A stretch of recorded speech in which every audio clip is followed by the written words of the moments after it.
Losses from major recent earthquakes. At the beginning of 2010, there were two major earthquakes, 7.0 magnitude quake in Haiti in January and 8.8 magnitude quake in Chile in February. The Haiti quake killed over 220,000 people and caused $8 billion in damages, most of it insured. The Chile quake, though more powerful, was far less deadly, as its epicenter was located in a region with relatively low population density, and because Chile's history of damaging quakes has led to strict building codes. The Chile quake and its associated tsunami caused over $4 billion in insured losses and more than $20 billion in total damages, including insured and uninsured losses. According to Munich Muncher, it caused about 5,000 deaths. Financial and market conditions. Many forces affect the price, availability, and security of the insurance product. Some are external, such as the state of the economy, change in interest rates, and the stock market. Regulatory activities, the number and severity of natural disaster, growth in litigation, and rising medical costs. Other are internal, such as the level of competition. Fortunately, insurance companies run their businesses conservatively, as if every day might bring some new disasters. So despite current economic and financial conditions, the industry has been able to function normally. Unlike banks, insurers are not highly leveraged. They generally do not borrow to make investment or to pay claims. They limit the amount of risk they assume to the capital they have on hand, and because they do not sell the risk they assume to another party, they have some skin in the game. They must underwrite carefully or suffer the consequences. The insurance industry is cyclical. Rates and profits fluctuate depending on the phase of the cycle. Particularly in commercial coverage, the profitability cycle may be somewhat different for different types of insurance.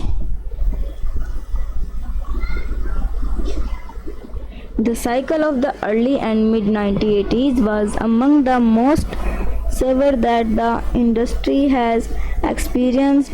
That cycle centered on liability insurance. The most recent hard market began early in about 2001 and peaked in early 2004. The industry has been experiencing a soft market due to the poor economy.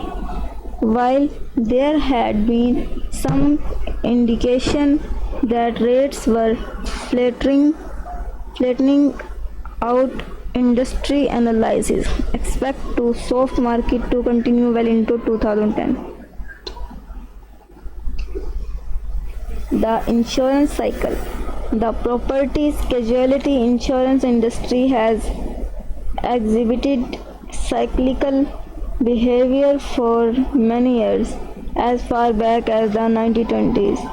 These cycles are characterized by periods of pricing rates leading to increased profitability, following a period of solid but not spectacular rates of returns. As industry enters a down phase, where prices soften. Supply of insurance becomes plentiful and eventually profitability diminishes or vanishes completely in the cycle down phase as results deteriorate. The basic ability of insurance companies to underwrite new businesses or for some companies even to renew some existing policies can be impaired because the capital needed to support the underwriting of risk has been depleted. Cycles vary in their severity. The insurance industry cycle is not unlike the cycle that occurs in agriculture. For example, in the wheat and beef markets, demand for the product in both industries is relatively stable and is relatively unresponsive to price change. While supply can vary from year to year. This means that when supply increases, lowering the price will not instantly clear the market of excess supply. If the price of auto insurance is cut in half, people will still buy only one policy, although they may increase the amount of coverage they purchase. In the 1950s and 1960s cycle were regular. Within a 3-year period of soft pricing followed by a 3-year period of hard pricing in practically all lines of property casualty insurance. In the 1970s and 1980s there were only two cycles, one mainly affecting auto insurance in the mid 1970s and the other in the mid 1980s affecting commercial liability insurance. The commercial liability insurance cycle gave risk to the liability crisis when certain types of commercial liability coverage such as insurance for daycare centers, manipulatives, resort and any establishment selling liquor became difficult to obtain. Since that time, with the exception of the difficulty in obtaining medical malpractice insurance in the early part of the last decade, the insurance cycle has had less of an impact on the public.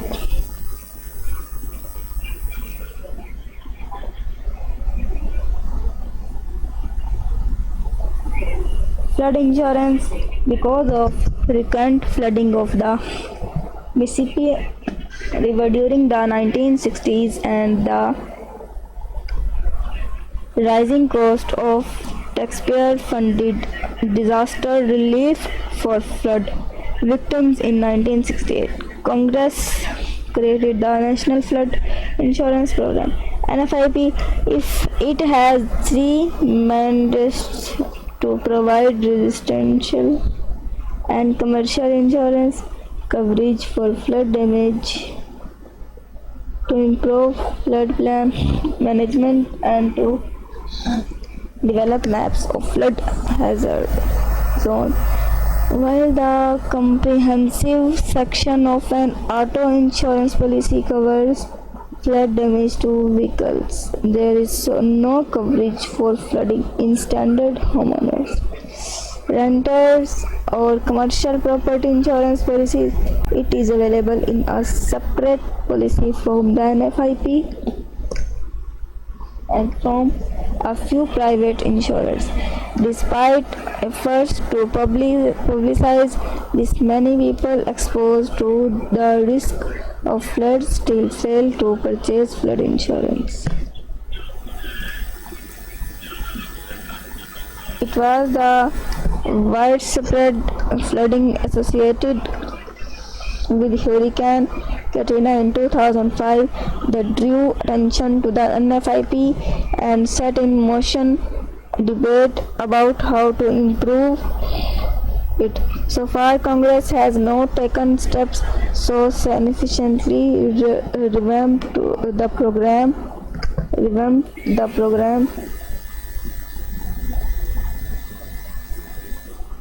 Federal flood insurance is only available where local government have adopted adequate floodplain management regulations for their floodplain areas as set out by NFIP.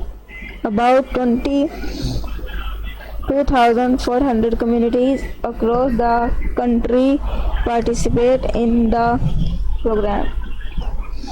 NFIP coverage is also available outside of the high hazard areas.